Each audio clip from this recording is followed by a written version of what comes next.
Hey everybody, it's me, Angel Benton, and it is time for another edition of Angel Sudsy Recap, where we delve into the world of daytime television and we do a few reality shows on the side. And one of those reality shows that we're doing is Below Deck Med. But before we get into that, I am exhausted. Today was just the crappiest day from the jump. It was awful. It was really bad. I had a really awful day, but I've shaved and I am as I totally can't hold on to my own fucking phone. I'm nice and relaxed now, so hopefully we'll be fine for the rest of the night. Because I'm telling you, this marathon training, and here's the thing. I haven't stuck to the workout portion of the 21 day fix that far because I've also been training for a marathon, but I haven't missed a day of marathon training. So, it is what it is. You can't do both. At least I couldn't. At my level of fitness, I could not do both. So right now I'm training for the marathon. Maybe after the Wine and Dine marathon in November, I'll be able to just do the workouts, but we'll see. We'll see what happens. Anywho. Okay, so Below Deck Med. Okay, there was this show on VH1 and it was called Best Week Ever. And they talked about who had the best week ever, like they would say like the best week ever is being had by Beanie Babies, or the best week ever is being had by, uh Angelina Jolie, or whatever, right? Well, first of all, that show's not on anymore, and it really upsets me because all of the comedians that were on that show were hilarious. And that's actually the program that brought me to love Lonnie Love. I fucking love Lonnie Love. So that kind of is what brought her to my attention. Oh, and Rachel Harris. Oh my God, she was hilarious too. Um, but so, anyways, if I had to do that show today, even though it's unfortunately not on the air anymore, but if I had to do that show today, I would say that actually, what's having the best year ever? Twitter. Twitter is having the best motherfucking year ever. Here's why. Okay, so in terms of social media, Twitter was gaining irrelevancy really fast. Like it was really difficult, right? Now, one thing that did make Twitter better than Facebook, say, is that with Twitter you can actually post pornography. And I know you're like, "Oh my God, you're promoting pornography."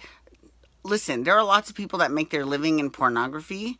And I used to be one of them, not being a porn star, but doing marketing, right? And it was very difficult for me because it would be so easy to be able to market my sites through Facebook, but I couldn't do that because Facebook has strict rules about that, right? So instead, I did it via Twitter, which was great, right? But other than that, Twitter, it's got 140 character limits, it's really kind of frustrating, right? But they've done some tweaks to the platform throughout the years, and it's been okay. But let me tell you, first of all, with our president this year, Twitter is the best place to go because he's constantly on Twitter. He's not really on Facebook as much as he is on Twitter. He is on Twitter. So whether you like the president or you hate him, Twitter is the place to go to check out his tweets, right?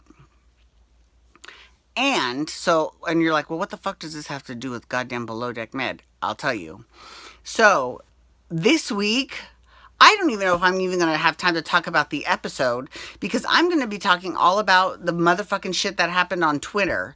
Oh my God. The whole thing blew up this week on Twitter. It was crazy. Okay. And literally every single person on the boat was involved in it except for Chef Adam. We'll get to him in a second.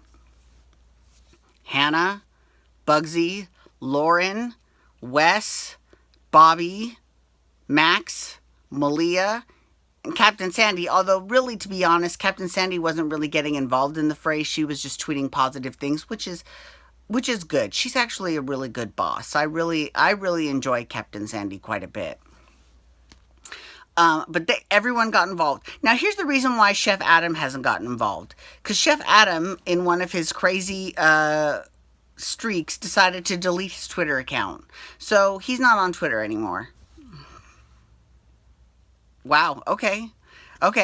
So And actually, to be honest with you, after this week's episode, I'm not surprised. So, on the last Sudsy recap, I was talking about the Real Housewives of New York City and how they don't really use Twitter that as much as they use the blogs, which is kind of an old fashioned. I can't believe I'm saying a weblog is old fashioned, but it really is nowadays. Whereas Twitter is a microblog. So, oh, sorry, I just got out of the shower. Okay, so it's kind of a generational difference. The older generation loves the blogs, right? But the younger generation is all about Twitter, and let me tell you, they were all up in it. And basically, to boil the beef down into a couple words or less, because, to Twitterfy this beef. So on this week's episode, it wasn't really so much this week's episode because it was really like what's been culminating up to this point. So basically, Bobby was a little bit butthurt that he was passed over for the lead deckhand position. And to be perfectly honest with you, I actually understand that a little bit because neither Malia nor Max had any experience on a boat at all before, right? And Bobby had, it only had one charter or one, season under his belt before he joined, but that was still more than the other two. So I see why he thought that he would be, considered for the position. And especially when it comes out that, Wes and Malia have this thing going, and now all of a sudden Malia's lead deckhand, that looks real suspicious. And he said, but on Twitter, he said, Malia deserved the lead deckhand position. She was great or whatever, right? And basically, Malia started. So this episode didn't make Malia nor Chef Adam, especially Chef Adam, look very good. It actually didn't even make Wes look that good, actually. Because here's the thing. So with this whole big Twitter fight, it was going off. Basically, it was between Lauren and Bobby. And it was basically about the way that Bobby treats women. And how a lot of stuff happens that you don't see on camera. Which I've said from the very beginning, right? I've totally talked about that. I'm not surprised by that at all. And then Hannah interjected. And then Bugsy interjected against Hannah, and they were fighting. And then Wes jumped in and said, relationship amongst people No, Malia actually jumped in against Hannah, and then Hannah was like, girl, how is it that it's okay to make out with half the crew, but you can't make out with one charter guest one time, right? And Wes was like, this is what Wes said. Wes tweeted, kissing a crew member is different than kissing a guest because we're family for so long. Relationships are bound to happen. I call bullshit on that right away. Here's why I call bullshit on that. Because Wes had a personal rule against dating any crew members, right? He didn't want to date any of them. And for how many years he hasn't dated any crew members, right? But now all of a sudden he's broken that rule for Malia. So here's the thing. If it was so professional and it was okay, why did he have that rule? I don't think that it was. I suspect that it wasn't professional and he knows it. But here's the thing with the boys on the boat. They have a tendency, well, not necessarily Max, just Bobby and Wes.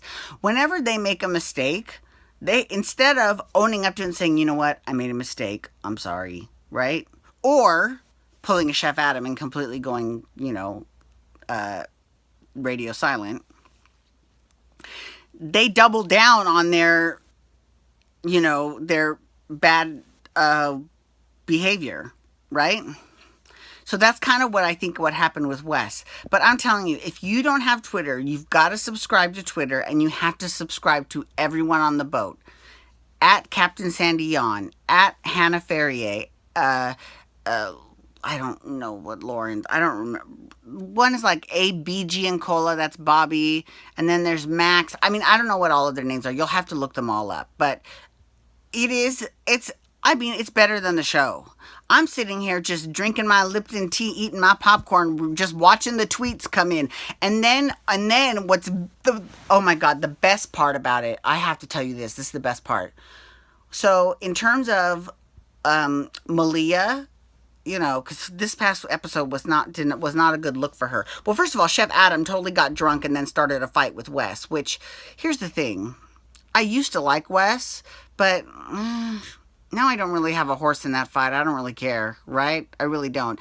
And my best friend Rusty, and he's gonna kill me for saying this, but he totally reminds me. Chef Adam totally reminds me of Rusty when he's drunk.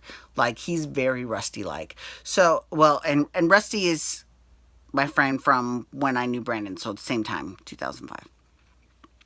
So he's very rusty, Chef Adam Glick. So, yeah, so he started this fight, and we'll see how that plays out next week. But Twitter went in on Malia. I mean, everybody went to town on her. It was fantastic. Even people that agreed that Hannah was kind of unprofessional by making out with that guest, they all still went in on Malia. It was I literally drinking the tea, eating the popcorn. It was just the best. I mean, you could probably still find a whole bunch of those tweets. So, anytime someone replies to anything, you see the whole thread it's great. It is the best. So anyways, I want to say thank you so much for logging on today. I do appreciate it. Please feel free to follow me on Twitter and Instagram at Angel Benton.